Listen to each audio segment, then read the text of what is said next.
Welcome to the first episode of Ashes Daily, where we'll be looking back at every day of play of this Ashes series. Today, of course, is a preview show. We'll be looking ahead to that first test at the Gabba in Brisbane, and I'll be doing so joined by two guests who know a little something about lifting the urn in Australia.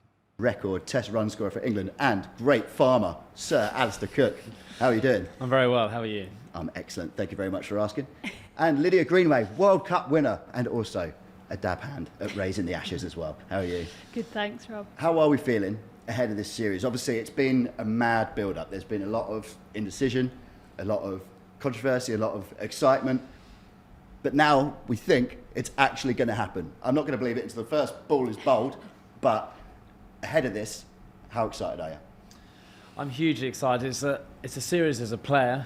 You just want to play, whether it's home or away. Playing against Australia, the old enemy, brings out the best, the worst in you. But I think in particular, this series, there's just so many unknowns that we don't have the answers for. You know, the quarantining of the T20 players, the restrictions. Australia haven't played a test match for 11 months, and they've only played 2 in the last however many years. England had played a bit of cricket, but none of the bowlers have bowled.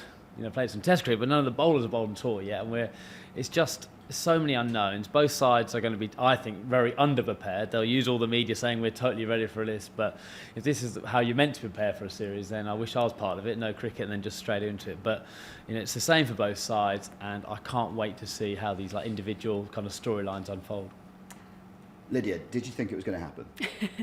Well, I think probably a couple of months ago, I think there was a lot of uncertainty, and it did look at one point that it might not have been going ahead. But I think now it just all seems a bit more promising. I think the fact that the best England players are out there, I think is brilliant. I think it would have been disappointing for them to have gone out to play in an Ashes series without their best team. I think that's not what the players would have wanted, or the England fans and Australian fans. So I think probably leading into this Ashes series, that's the positive at the moment, is we've got 2 best teams sort of preparing and hopefully ready to go come the Gabba. Having won a couple of World Cups yourself, do you still feel that the Ashes is the big one?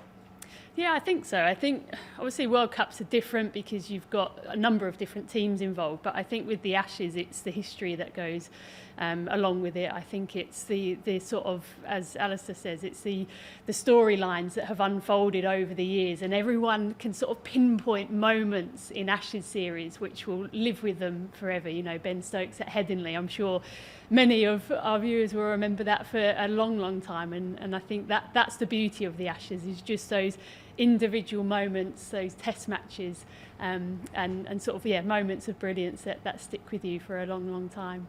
Mm.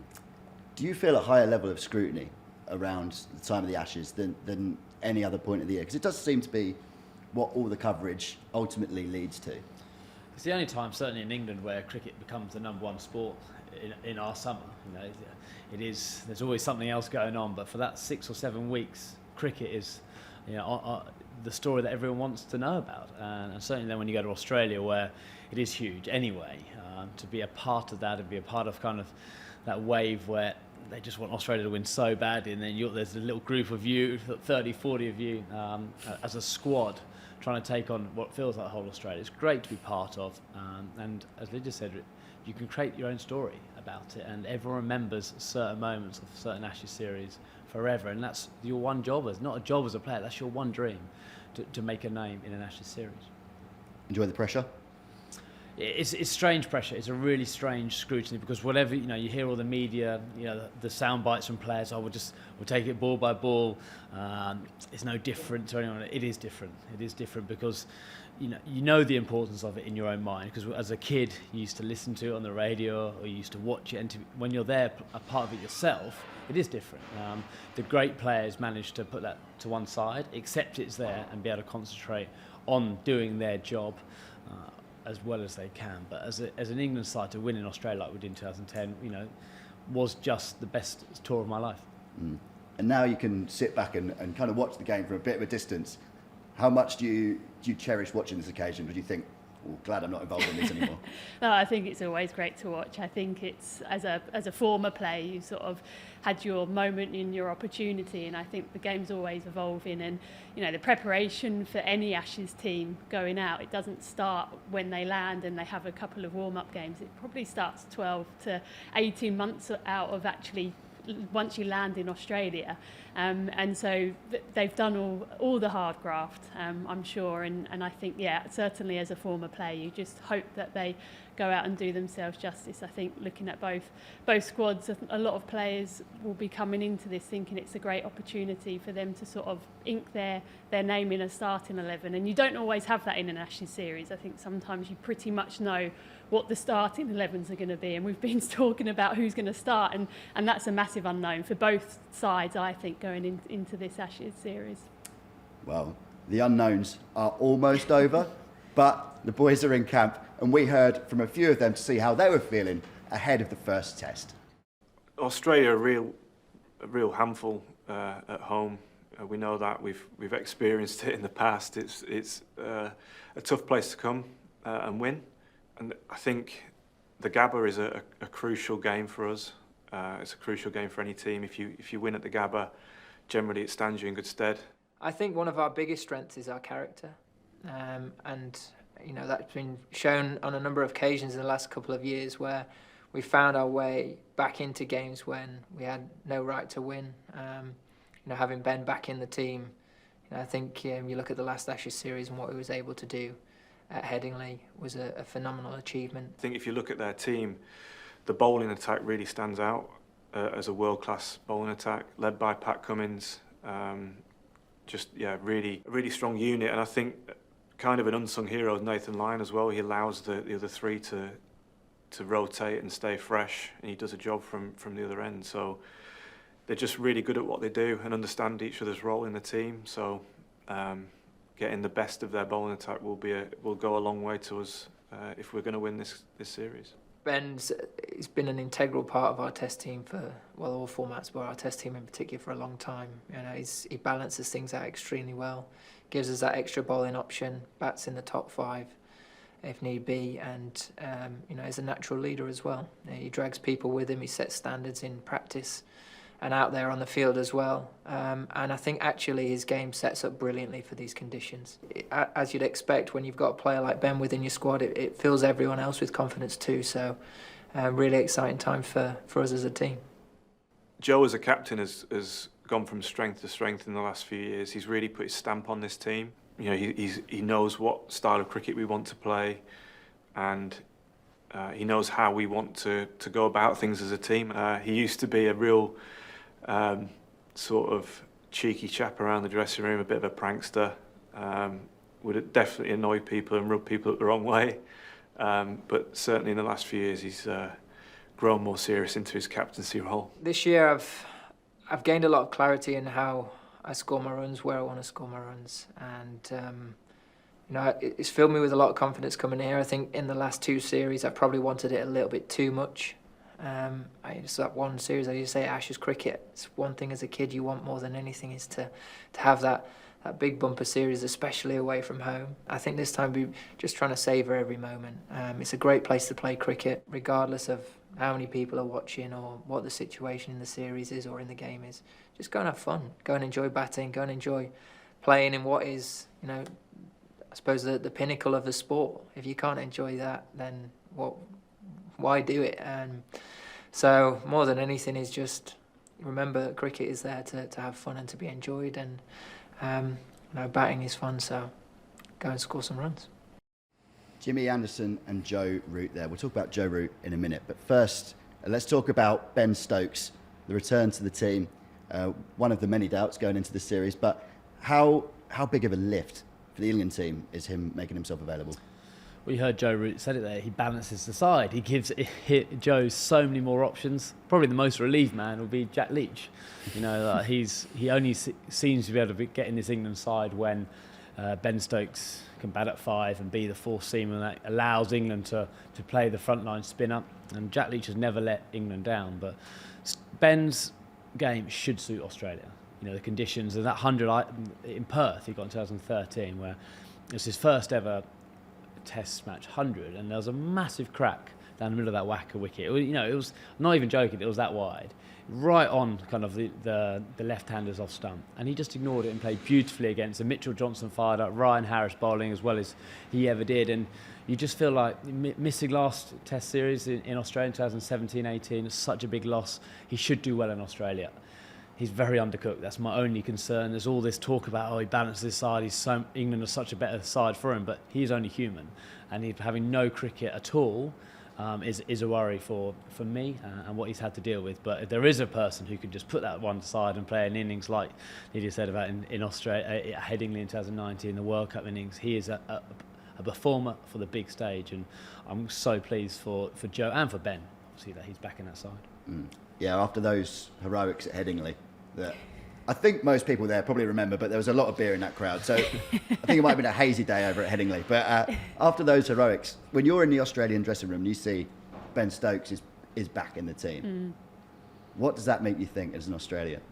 It was really interesting, actually, even before we knew that Stokes was going to be in the squad, just listening to some of the Australian players talk to the media. I think Nathan Lyon in particular stood out for me. He said, we're planning and we're preparing as if Ben Stokes is going to be playing. And at that point, they didn't know. So for me, that just sort of says there is whether it's fear, I don't know if that's the right word, but there's an awareness of Stokes when he's in any sort of squad. I think bat and ball, Anderson and Root said it, they're sort of, he's the player that people look to, I think, as well as obviously Joe Root, who's the captain. I think Ben Stokes is a natural leader, and that shows in the way he plays his cricket as well. Was there anyone when you were playing that you looked at in the England team that you thought the Australians fear him? Well, that's a good question. I think in England, the James Anderson, Stuart Broad bowling attack, you could see batsmen walk into the crease, certainly the openers in the top order, thinking this is going to be incredibly hard work, and it was. Those two guys in England are absolute geniuses, and I was very glad to be standing at first slip, not having to go and face them. So yes, on that way, it's so different, the conditions in Australia, that the pitches are so much truer, the Kookaburra ball. It's such a vital factor, and the Australians are so used to it. That's what makes the challenge so hard for the England side to do well out there, because in England, the extra pace of, say, a Mitchell Starc or a Mitchell Johnson isn't that important. It actually comes onto the bat better, and it makes it easier to bat. It's all about banging an area of length and line, and we have the best bowlers in the world today. And in Australia, you don't get rewarded for that. You get rewarded for the extra pace, or you do something different. Certainly when the Kookaburra ball's 50 overs old. So that is where, in Australian conditions, England, look at their bowling attack and think, it's pretty samey again. They've tried to plan for a different for a different circumstance. Archer getting rested, Stone, but with injuries that hasn't allowed them. So for me, the key, we know how good Broad and Anderson are in general, but Ollie Robinson to me is the key. That he has that ability to, it looks like, just to get something extra from that natural length. The Glenn McGrath length, you say, in Australia, from his height, he gets the ball to kiss off that surface without giving any more energy into that ball. And he looks like, I think, the key for me throughout those 5 games for England. If he stays fit and gets to kind of get into that rhythm of bowling with the Kookaburra ball, he's so important for England, I think.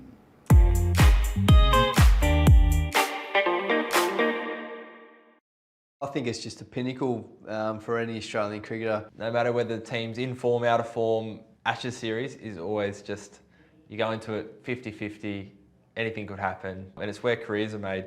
When you go back to your childhood, and especially my childhood against my brother, you toss the bat up, and if you lose, you're England, and if you win, you're Australia, and you get to choose what to do. So to be part of it, it's pretty bloody special. I think as well, everyone seems to have family or friends from England, so there's always a rivalry amongst fans. They're the old enemy. It's the richest history. We always like to get one up on each other. Always looking forward to playing in front of a crowd. I love the Barmy Army. I think the Barmy Army is absolutely brilliant for cricket. They're very quick-witted, and they come up with some very catchy songs which you end up singing about your teammates while they're on the field, which isn't great, but it's always in good humour, so I enjoy it. My favourite part of playing cricket has always been the teammates I get to play alongside. That's why I keep playing. So I hope I can bring that to the captaincy, really keep the team together, really tight. And I think not lose sight that it's a game. We all started playing because we loved it and we enjoy it. It's serious stuff, Test cricket, but it is still just a game, and trying to make sure we don't lose sight of that. Pat's a terrific guy. I've known him for a long time. We get on really well, and I think he's going to do a terrific job captaining this team. He's gained a lot of experience the last couple of years as vice captain. I feel as though he's in a good place to take this team forward. So, I'm excited to be his deputy, and I look forward to helping him in any way that I can to become a great leader for Australia. I'm really excited to play under him and play alongside him. I think he's going to be an exceptional leader. The best thing about Pat, just sitting here talking about him now, is he's actually approachable, and I think that's one massive value that captains need. And I think if captains are approachable to everyone and anyone within the Australian setup, I think he's going to be absolutely incredible captain. To be back in the leadership team as vice captain of the team, I'm excited by that, and I look forward to working with Paddy and helping him in any way that I can, and also helping to try and develop as many young leaders as we can. So when my time's up, hopefully there's a number of guys that are able to come in and take our positions. It's going to be a good summer. I'm excited and ready to get out there. Welcome back to the Ashes Daily Preview Show. So we've spoken about England. We've heard from some of the Australia guys there as well. The captaincy, Pat Cummins, not ideal preparation, having this much drama as close to the Ashes as it is, but is he the right man? He's the right man in this team. It's never ideal to be a new captain at any time, really. It takes time for you to find your feet as a leader, for your team to get used to you, your style, and to do it 2 weeks before the biggest series you play. It isn't ideal. Now, I don't know Pat Cummins that well off the field. I hear great reports. He's a really good bloke. He looks like an unbelievable trier. He'll have all the respect in the changing room, but I know as a first-time captain, there's a huge amount of things which you're not aware of or expected of, and certainly the biggest series doesn't mean you can't win. I flukily or luckily won my first ever Test series away in India, so you can do it. But it's a real big thing for England, I think, because when the pressure's on against this Australian side, as we've seen over the last 3 or 4 years, they can crumble. Headingley was a great example. India at home, when they're chasing 300, India were chasing 300 on the last day, and India got close, and actually Australia fell apart. So that'd be my team talk for Joe Root. Can we put this Australian side under some serious pressure late on in games? I think they will get rewarded from that, and certainly put the new captain under pressure. We've seen a few players posting on social media, not just about Pat, but also about Steve Smith coming back in as vice captain. Bit of an exodus for him. Obviously, he had his departure a few years ago. As we see the tweet here, I feel incredibly honoured, privileged, and excited to be named Australian men's Test captain. Very lucky to have my man Steve Smith alongside me as vice. Do you think it's about time for Steve Smith to come back in? Has he served his time? I think so. What's it been, about 3.5 years now? And I think it's probably a nice step for him back into a leadership role in the team as vice captain. And I think even more so with Pat Cummins obviously being named as captain, a fast bowler. I think the last time Australia have had a fast bowler as captain was back in the 1950s. So there's a lot of debate about that in itself. Should a fast bowler be captain? And within an Ashes series as well, can he make sure he's fit for all 5 Test matches? So I think the important dynamic there with Smith coming in is how Cummins uses Smith, because, for instance, if he's in a bowling spell, will he pass over the reins to Smith to sort of marshal the troops on field? And I think that that will be a challenge, and in a way Australia historically have always targeted the England captain and tried to make them feel really uncomfortable, and now it feels a little bit like the boots on the other foot. You've got someone who's come in such a short notice to fill that role of captaincy, and I just wonder whether England might be chatting about that. I don't know what you think, Alastair, but just will that be something that they will look to target as a weakness? I don't think they'll talk about it, but I'll tell you what, as a captain in that situation where Pat Cummins is bowling, and normally all he's ever done in his life is bowl, concentrate on running in and getting the ball in the right area, putting that batsman under pressure, bowling to a game plan. suddenly he will be doing that, but he'll have all his other thoughts about who's bowling next end. Are we slipping away from him? So I think it's a really big ask for him. If he does well, brilliantly, but I think it's a good time for England, a good little thing for them in their camp. You know, they've been struggling with the preparation in terms of weather, but this will just give them that bit of a lift where they think, oh, actually, it's not all rosy in Australians' camp. And I know they won the T20 World Cup, but go back another month or so, all this stuff about Justin Langer, the coach. So I keep going back to the word pressure. If England can put Australia under pressure, certainly at Brisbane, you know, you've heard Jimmy Anderson said earlier in the show that England are looking to try and get almost survive Brisbane. The one time we did win there, we scraped a draw in Brisbane, and then the thing changed in their camp. You know, they're so used to going 1-0 up after Brisbane because it's such a hard place to play the Gabba. Can England get through Brisbane? If this rain hangs about, even better for an England point of view. Then get to Adelaide, pink ball test match starts nipping around again. Jimmy Anderson, Stuart Broad. It's back a bit more to English conditions. You know, the series has a massive change of momentum. So that's what I'm looking forward to. Can England really hang in there in this first 5 days? I can see you're very excited, Alastair. I can see you're buzzing now. There's a lot of enthusiasm in your voice. But also, the talk that you mentioned there about the fast bowler being captain, I was very reliably informed earlier, before the cameras were rolling, that batters are better captains because they're smarter. That's a quote. Well, because I don't play anymore, I can say it. Imagine saying that to a James Andrews, Stuart Broad in the net. They'll be bouncing me left, right, and centre. I think the big issue as a captain is getting that balance right as a bowler. Like, when do you take yourself off? When do you bowl yourself? When do you grab the initiative for you? It's so many questions which I couldn't do the answer to, because as a captain, when as a batsman, you've got two very, very set different roles. You know, you're a captain on the field, and then when that's off, you're just batting. You just concentrate on your batting, and there's nothing else you have to worry about. So for Pat Cummins to combine that, it's definitely possible. I'm not saying it's not possible, but to combine it and to do it well in your first series, which happens to be the biggest series you play in as a Test player, it brings another dynamic to the story for us to talk about. Australia's last Test was at Brisbane, and they lost, of course, to India. If it doesn't go their way in the first Test, is that going to start playing on the minds there in Australia? Because you have the kind of massive changes, the massive disruption to preparation. There's been bad weather over there as well. It's not familiar conditions, so to speak. If they go one down at the Gabba, what does that do to their mentality? Yeah, I think there's always times in history in sport where, you know, there's a trend, and, you know, but those trends change. You know, I think Australia last lost at the Gabba sort of 30 odd years ago, and now it's happened. So there's no reason to say that can't happen again, and I'm sure they'll be mindful of it. Obviously, the win that India had at the Gabba was massive. They won 2-1, I think, in the series. So England will feel more confident with that. And I think when you look at the Australian lineup, similar to England, their opening partnership isn't necessarily set in stone.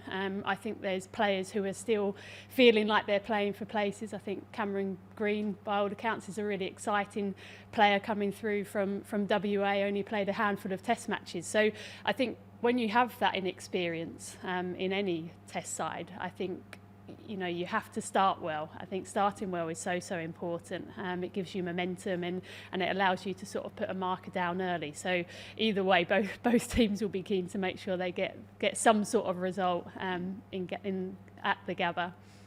It's the lack of cricket that's been played as well, isn't it? And it just leaves so many things open to just complete and utter chance, right? Yes and no. I'm going to say there's so little cricket played. The cancelled Test match against Afghanistan as well. They just haven't played in such a long time.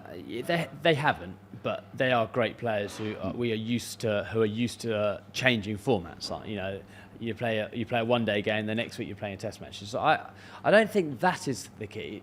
The lack of preparation. The biggest thing for me is the unknown of certain stories of each side. Like, how is Hamid going to go in Test match conditions in Australia? You know, Joe Root has been unbelievable the last 18 months, but hasn't scored the runs he would have liked in Australia. Can he find that rhythm again like he did in Sri Lanka and New Zealand? And then we know about Australia's strength and depth in their bowl in terms of their front four. But once if Hazel gets injured, who comes in? Jai Richardson's been bowling really well in state cricket, but it's a big step up again. And, it's all those little things which just need to go your way in a big series. I look back to 2010. We had a very settled side. Australia, in the first test match, picked a 17-man squad. They didn't know what their best side was.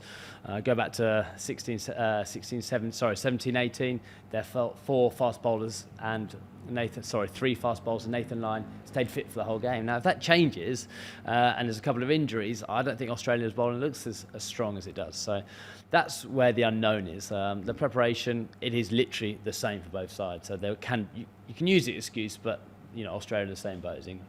I'm going to push you short on time. I want a quick prediction from both of you for the series. Lydia, I'll come to you first. Well, I heard there was a bit of rain around in the Gabba, so I'm going to go optimistically 2-1 England. Optimistically 2-1 England.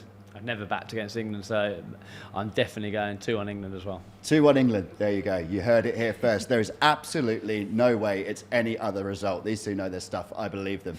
You, of course, can see the first test live from the Gabba at 11 p.m. on December 7th on BT Sport. Matt Smith will be joined by Sir Alastair Cook, as well as Steve Harmison for that. And then just after that, we'll be here for the first episode of Ashes Daily that isn't a preview. It will have actually happened. It's finally here. We'll see you then.